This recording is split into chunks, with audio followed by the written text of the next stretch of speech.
Here we are at Golf and Stuff. James is here for an exclusive interview. Eddie and Rachel's dad dropped all of them off at Golf and Stuff. And that's when his throat just opened up. This is, I guess, where he died. Scenes of Daniel's son and Allie were filmed there. It's widely speculated to have ties with Ramirez. We will let you decide based off this description given by James of a man that he had interacted with that night. All right, so James, can you describe what the guy in your memory looked like? He kind of looked like a strangly guy, kind of just, not dirty but not clean. He had an army jacket on, an old army jacket. He had a hat on. He was thin. I remember him being thin. Okay. Wasn't,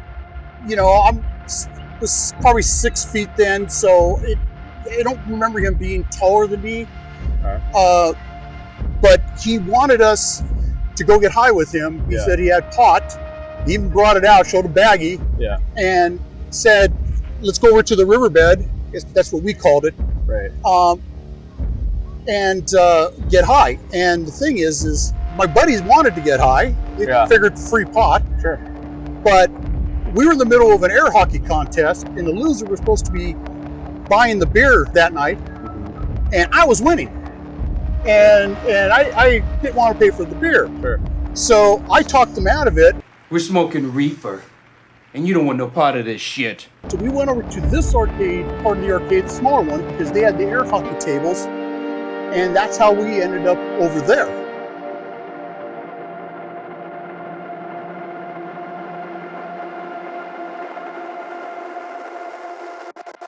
Kept us out of being at that riverbed.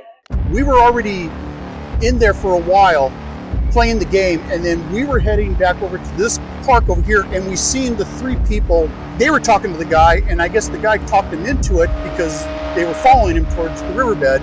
From that time we just went in here, played arcade games, and we just kind of felt that the police should know about this guy because he could have been the last guy that seen him.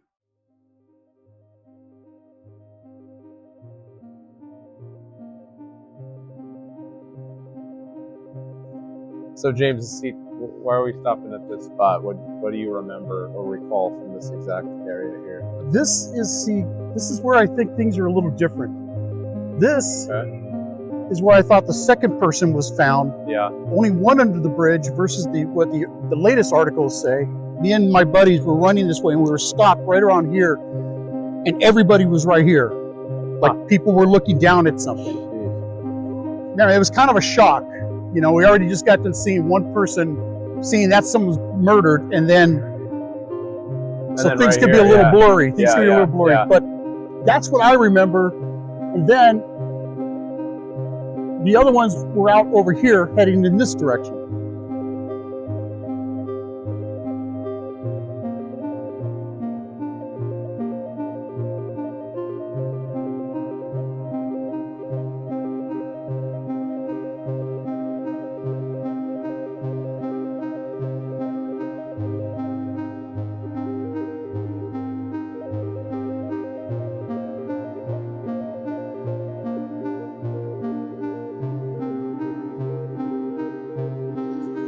God, we were stupid kids. Used to crawl through those little things.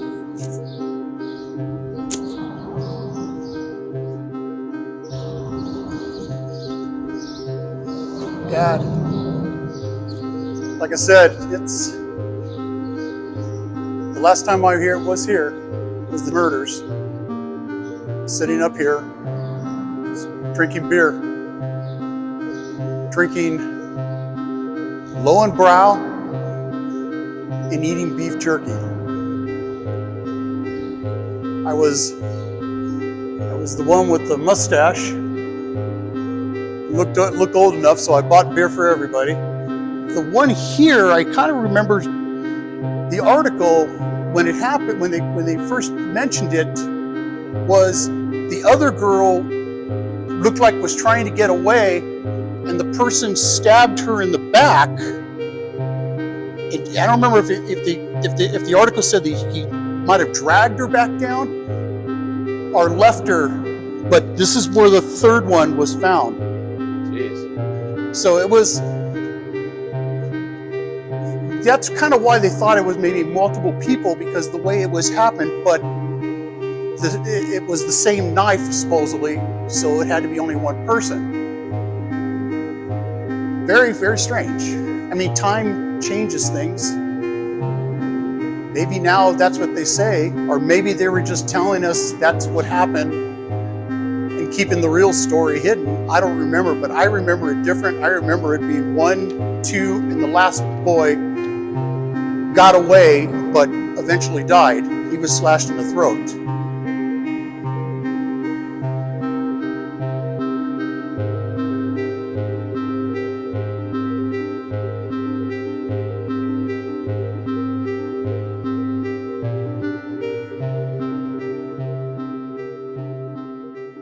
All right, Johnny, so this story is getting way too out of hand, as always. It's getting a little too intense for my liking. I think it's time that we go get a drink. Yeah. I don't think a beer will suffice today. I think I need something harder. You need something harder? I got just the spot. It's a cocktail bar this time. You thinking Lock and Key? Dude, I was thinking Lock and Key. All right, let's take the people there. Let's do it.